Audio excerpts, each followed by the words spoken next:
तो वही आ चुके हैं एक और व्लॉग के अंदर। और आज हम स्पेशली ट्रेन करने वाले हैं शोल्डर्स, क्योंकि बाइसेप एंड शोल्डर वाले व्लॉग ज़्यादा लंबा हो जाता है, इसलिए मैंने बाइसेप पे वो रोक दिया था। तो बात करते हैं शोल्डर की। मेरे हिसाब से easiest part to grow shoulder ही है। सबसे ज़्यादा एंड्रोजन रिसेप्टर है, सबसे जल्दी रिस्पॉन्ड करता है, ज़्यादा हैवी वेट्स की भी ज़रूरत नहीं है। लेकिन शोल्डर के अंदर ध्यान से देखें तो 3 हेड हैं, साइड, फ्रंट एंड रियर। तो मेरा सबसे ज़्यादा फोकस हमेशा शुरू से डे 1 से साइड डेल्ट पे रहता है, क्योंकि बेंच प्रेस में 30-40% फ्रंट डेल्ट ट्रेन होता है और बैक एक्सरसाइज में हमेशा रियर डेल्ट ट्रेन होता ही होता है। तो ये दोनों थोड़े से कम में भी चलेगा। और सबसे ज़्यादा जो फ्रंट से दिखाई देता है वो शोल्डर की राउंडनेस और विड्थ, वो साइड डेल्ट ही उसका रिस्पॉन्सिबल है। अगर मैं सेट की बात करूं तो मैं 8 सेट साइड डेल्ट के लगाऊंगा, 4 फ्रंट और 4 बैक इनफ है। ज़्यादा काम साइड पे, अगर 12 ही लगाने हैं तो 6 या 7 साइड के, बाकी फिर आधे आधे फ्रंट और बैक के। और ध्यान रहे, शोल्डर की एक और खासियत है, अगर किसी भी जिम गोयर्स को आप पूछें तो 10 में से 6 बंदों को शोल्डर में इंजरी है। या तो बेंच नहीं कर पा रहे ढंग से, और या फिर शोल्डर प्रेस में, और या फिर XYZ। इसका रीज़न ये है कि सबसे ज़्यादा मेन जो रिस्पॉन्सिबल है वो डंबल प्रेस। भाई डंबल प्रेस मेरे हिसाब से दी वर्स्ट एक्सरसाइज है शोल्डर के लिए। अगर आपको प्रेसिंग ही करनी है तो मशीन पे, और या फिर हम कर सकते हैं स्मिथ के ऊपर। प्रेसिंग के बहुत अच्छी मूवमेंट है, मसल एंगेज होगी। लेकिन डंबल के साथ प्रॉब्लम ये है, अगर X और YZ होते ही थोड़ा सा भी आ गया, थोड़ा सा पीछे होते ही शोल्डर जाता है। प्लस फ्री वेट्स के ऊपर आप कभी भी अपना मैक्सिमम 100% पुश नहीं कर सकते। इशू क्या है कि जब भी हैवी वेट होगा आपको 1-2 रेप रिजर्व रखने पड़ेंगे, उसे नीचे भी तो उतारना है ना, डंबल को यहाँ से नीचे भी रैक करना है, तो थोड़ी सी पावर इसके लिए बचानी पड़ेगी। स्मिथ में या मशीन में इसका उल्टा है, अब बिल्कुल लास्ट आधा रेप भी मार सकते हैं और आराम से मशीन को छोड़ सकते हैं, या स्मिथ को लॉक कर सकते हैं। तो इसीलिए मेरे हिसाब से शोल्डर प्रेस डंबल के साथ करना बिल्कुल भी अच्छा आइडिया नहीं है। तो अभी हम शुरू करते हैं अपना वर्कआउट, थोड़ी सी कर लेते हैं स्ट्रेचिंग, और उसके बाद मिलते हैं आपसे सीधा वर्कआउट के अंदर। चलो मिलते हैं। तो भाई सबसे पहले सबसे ज़रूरी एक्सरसाइज कर रहे हैं, लेटर रेजेस या साइड रेजेस कह सकते हैं। दी मोस्ट इम्पोर्टेंट, मैंने पहले भी अभी इंट्रोडक्शन में बताया था, साइड डेल्ट को सबसे ज़्यादा टारगेट करेंगे। लेकिन उससे पहले एक छोटा सा स्ट्रेच दिखा रहा हूँ शोल्डर का, जो कि सीबम सबसे ज़्यादा करता है, और इससे मुझे भी अपने सालों के शोल्डर पेन से निजात मिली है। करना क्या है, हाथ को नीचे रखना है और पाम बैक साइड फेस करेगा, फ्रंट रेज, साइड में प्रेस, ऊपर पूरा स्ट्रेच, पीछे आना आराम से ऐसे, और वापस।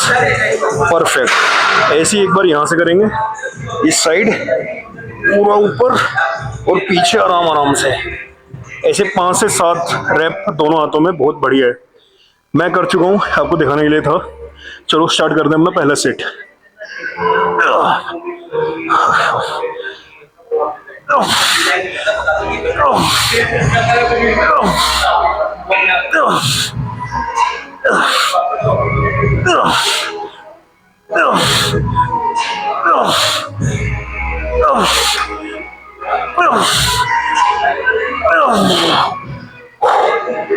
कुछ रैप और निकलेंगे स्क्वीज करके।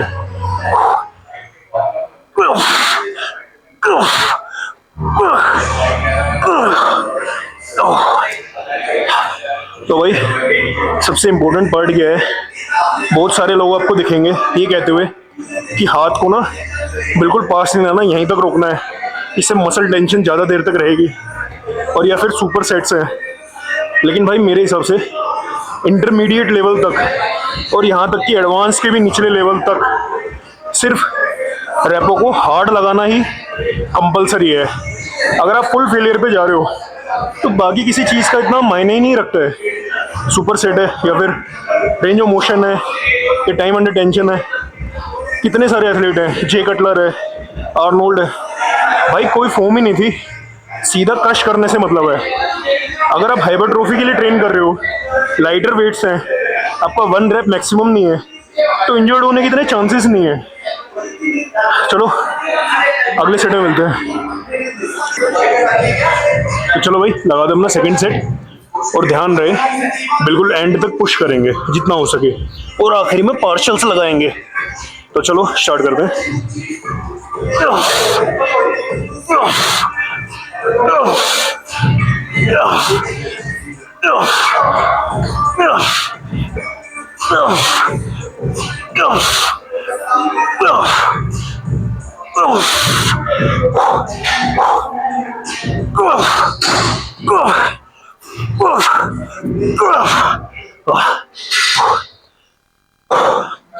इसीलिए सेट्स के बीच में रेस्ट टाइम ज़्यादा की ज़रूरत है। अगर हम इस लेवल पे पार्शल तक फेलियर को लेके जा रहे हैं कि पार्शल रेप्स लगा रहे हैं, तो आपके हिसाब से क्या 1 मिनट में इतना रिकवर हो जाएगा, दोबारा इतनी रेप्स लग जाए? ये इम्पॉसिबल है। इसीलिए रेस्ट 2, 3, 4, 5 मिनट का होना बहुत ज़रूरी है। कोई दिक्कत नहीं है। मसल सिर्फ बनेगी जब आप अपने एग्जिस्टिंग कैपेसिटी से ज़्यादा पुश करोगे। सिर्फ इतना सा फंडा है, इससे ज़्यादा कुछ भी नहीं है। चलो अगले सेट में मिलते हैं। अब ये है हमारा थर्ड सेट, और इसमें हम एक छोटा सा काम करेंगे। थर्ड और फोर्थ सेट के बीच में टाइम को कट कर देंगे और कोशिश करेंगे सेम रैप आए। अब पार्शियल हिट में नहीं करूँगा। 11-12 जो रैप है वही, वेट 10 सेकंड और अगला सेट। इंटेंसिटी बढ़ाने के लिए मैं ये काम कर रहा हूँ। आप भी कर सकते हो अगर आपको लग रहा है कि बेसिक मूवमेंट में ज़्यादा इफेक्ट नहीं आ रहा है, लेकिन स्टिक टू द बेसिक सबसे बेस्ट है। अब वो सिर्फ फेलियर तक जाना है, अगला सेट लगाना है, बात खत्म। ज़्यादा एडवांस होने का कोई फ़ायदा नहीं है। चलो शुरू करते हैं।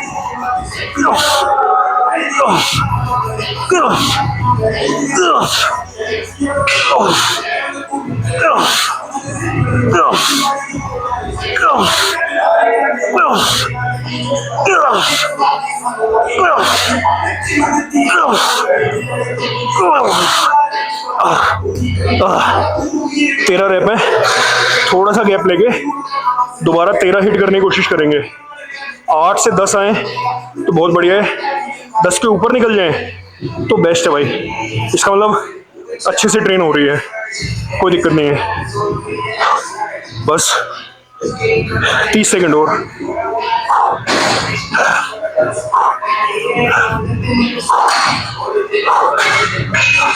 चलो शुरू करते हैं।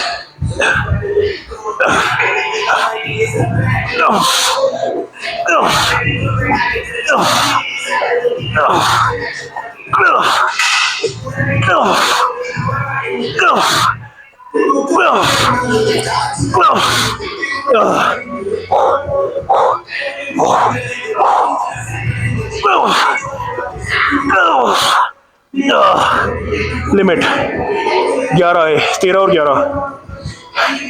चलो अगले एक्सरसाइज में स्विच करते हैं।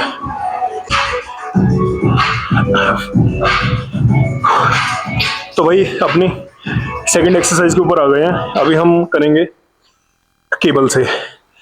इसमें और डंबल में क्या फ़र्क हो गया है? इसके अंदर फ़र्क ये है कि यहाँ पे जो हार्ड पार्ट है मूवमेंट का वो फर्स्ट थर्ड है, ना कि टॉप थर्ड। और डंबल के अंदर सबसे टफ होती है एक्सरसाइज जब पूरा हाथ ऊपर की तरफ एक्सटेंडेड होता है, नीचे वो फ्री हो जाता है। यहाँ पे उसका अपोजिट है, यहाँ पे लोअर साइड टफ है। तो इसीलिए ये दोनों एक दूसरे के साथ अच्छी तरह मैच करते हैं, और इससे फ़ायदा ये कि हमारा साइड डेल्ट और ज़्यादा बढ़िया तरह ट्रेन हो जाएगा। इससे हमारे सेट बढ़ रहे हैं और हम डंबल का टॉप एंड का ज़्यादा इफेक्ट और इसका लोअर एंड का ज़्यादा इफेक्ट दोनों को ऐड कर रहे हैं शोल्डर की ग्रोथ के लिए। चलो शुरू करते हैं। वेट मॉडरेट ही है, एक्स्ट्रा हैवी जाने की ज़रूरत नहीं है। शोल्डर एक ऐसी मसल है साइड रेजेस में स्पेशली कि बस ओके ओके मसल टारगेट हो।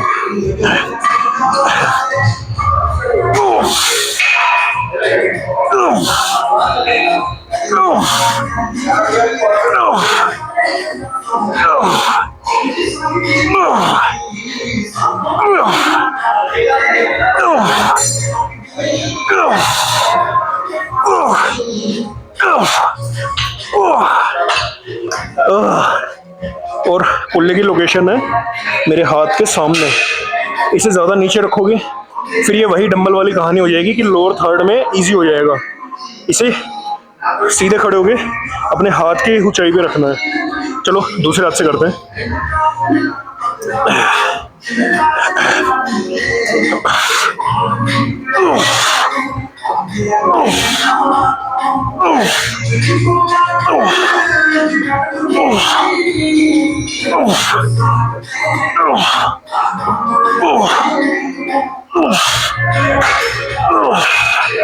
पार्शल।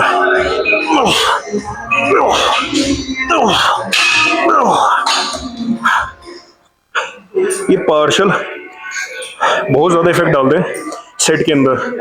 फेलियर के बाद दो चार पार्शल फेलियर को और एक्सटेंड कर देते हैं। काफी बढ़िया है। शोल्डर में ज्यादातर इसे ट्रेन किया करो।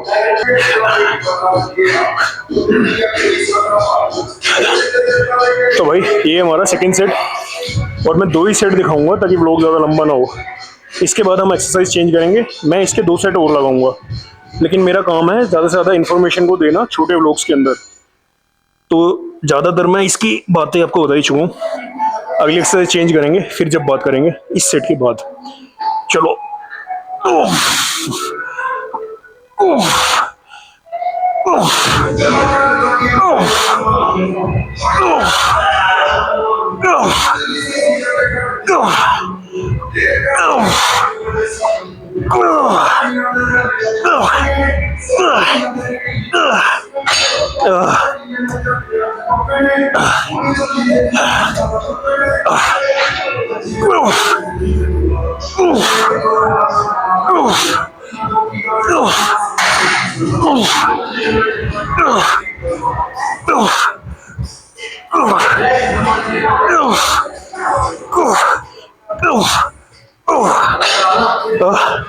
काफी बेहतरीन।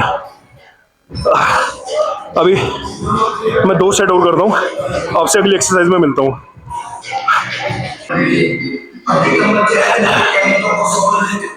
तो हमारे साइड डेल्ट्स के 8 सेट हो चुके हैं, 4 डंबल से और 4 केबल से।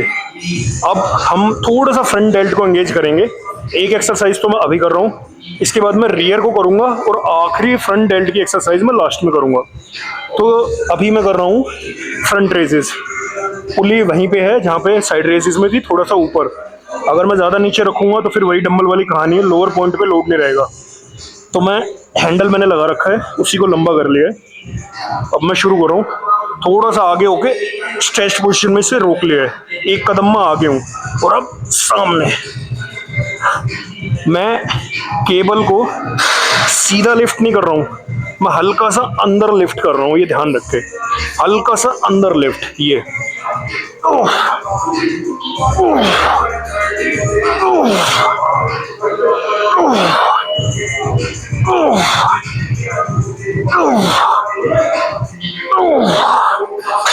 अब दूसरे हाथ से।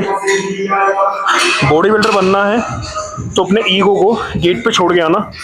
प्लेट खाली 3 ही है, पॉइंट ए और पॉइंट बी के बीच में मसल को कॉन्ट्रैक्ट करना बॉडी बिल्डिंग है, ना कि वजन को इधर से उधर खींचना। इस चीज का खास ध्यान रखना।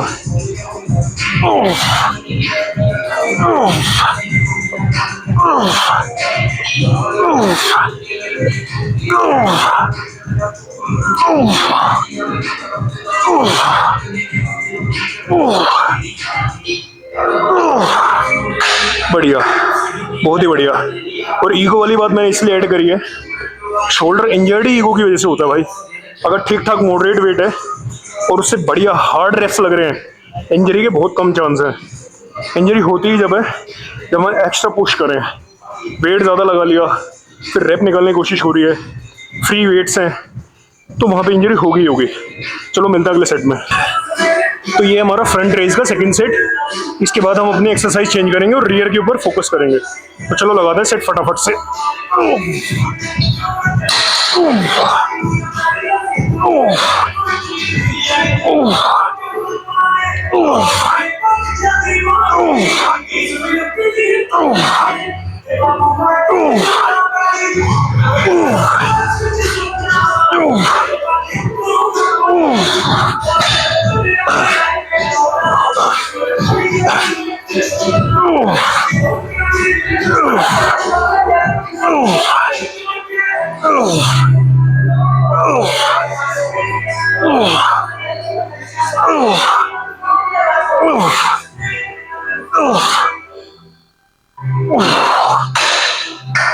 लेकिन घूम फिर के बात वही पहुंचती है, दुनिया का सबसे बढ़िया स्टेरॉइड ले लो, सबसे बढ़िया डाइट ले लो, चाहे हेनी रेमबोर्ड के अंदर ट्रेनिंग कर लो, जब तक आप खुद को सेल्फ पुश नहीं करोगे, कोई ऐसी दुनिया की मशीन नहीं है जो ये बता सके कि आपके अंदर 1 या 2 रेप्स भी बचे हुए हैं जब आप सेट को खत्म कर रहे हो।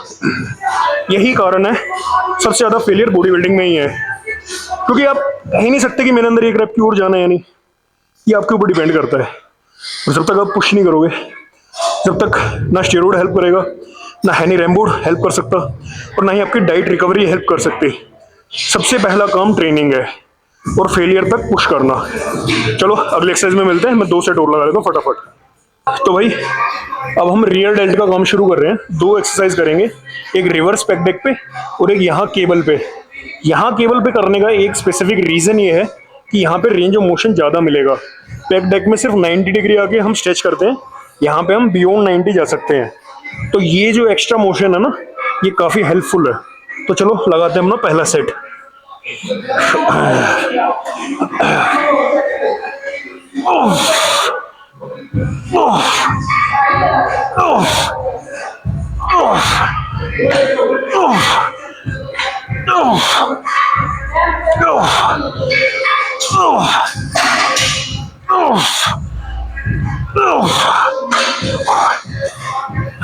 एक कदम मशीन से दूर रहना, ताकि जो नॉर्मल जहाँ पे मूवमेंट एंड हो रही है वहां पर भी टेंशन बनी रहे, रेस्ट ना कर जाए केबल।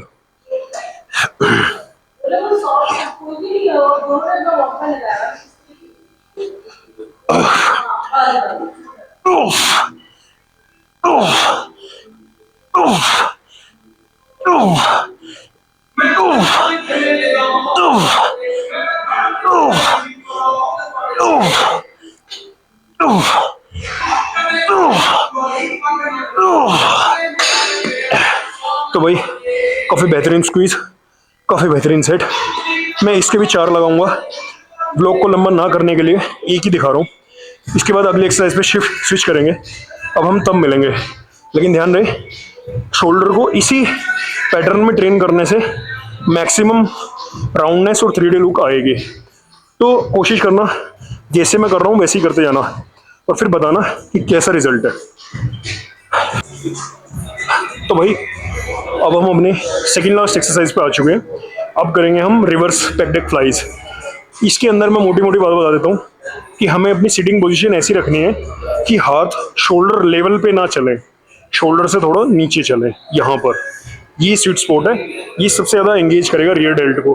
अगर आप पूरा ऊपर चलोगे तो बीच में ट्रैप्स भी काम पे लग जाएंगे। ध्यान रखना, किसी भी EMG वगैरह वीडियो देखोगे ना यूट्यूब पे, तो सब में यही है कि शोल्डर हाइट से नीचे हाथ रहना चाहिए मैक्सिमम कॉन्ट्रैक्शन के लिए।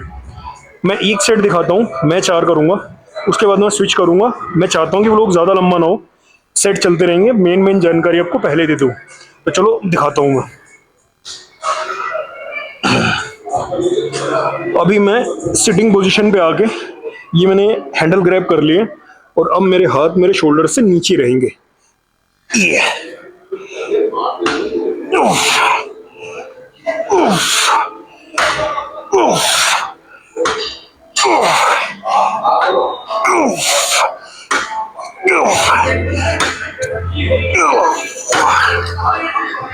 बिल्कुल बेहतरीन, हाथ नीचे थे, फुल कॉन्ट्रैक्शन था, बिल्कुल ओके फील हुए हैं। पूरा शोल्डर तीनों साइड से पंप हो चुका है। अब हम एक एक्सरसाइज और करेंगे, उस एक्सरसाइज में आपसे मिलता हूँ। मैं इसके 3 सेट और लगाता हूँ, मिलते हैं अगली एक्सरसाइज में। तो वही आ चुकी अपनी लास्ट एक्सरसाइज, शोल्डर प्रेस। मैं प्रेसिंग लास्ट में करता हूँ, डंबल हमेशा अवॉइड करता हूँ।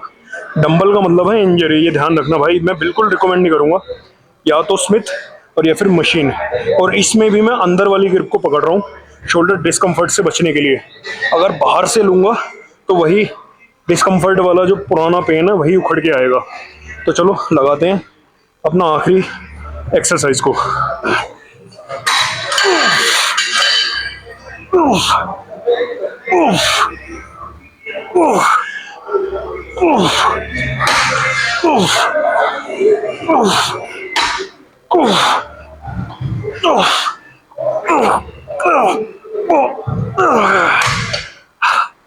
पार्शल्स इसमें भी हिट किए हैं। मशीन के अंदर यही फ़ायदा है, अब पूरा फेलियर तक जाके भी पुश कर सकते हो। वहीं पे ना फ्री वेट्स में ये आज़ादी आपको मिलेगी नहीं। एक दो रैप रिजर्व रख के वेट को रीरैक करने की ताकत बचानी पड़ेगी, नहीं तो नीचे क्रश होने का खतरा है। तो आज के लिए हमारा व्लॉग इतना ही है। मैं इसके 3 सेट और लेता हूँ और मिलते हैं हम अगले व्लॉग में। और अब से मैं कोशिश करूँगा कि व्लॉग इन्फॉर्मेटिव हो और थोड़े छोटे हों, ज़्यादा लंबे व्लॉग लोग पसंद नहीं कर रहे हैं। तो thanks for watching, see you next time.